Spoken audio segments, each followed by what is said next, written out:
How to delete Instagram watch history.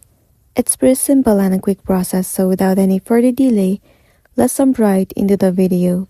First thing first, move into your application Instagram.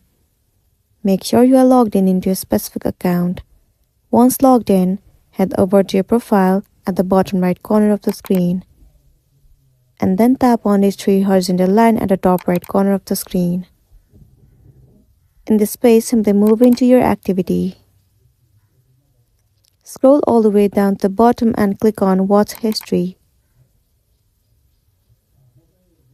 You will be able to see all of the watch history that you have watched on Instagram. Well, if you want to delete them all, then click on Select at the top right corner and select the video that you'd like to delete. Let me select these. Once you are done selecting, click on Remove at the bottom, and then once again click on Remove. There you go, some of the watch history has been removed.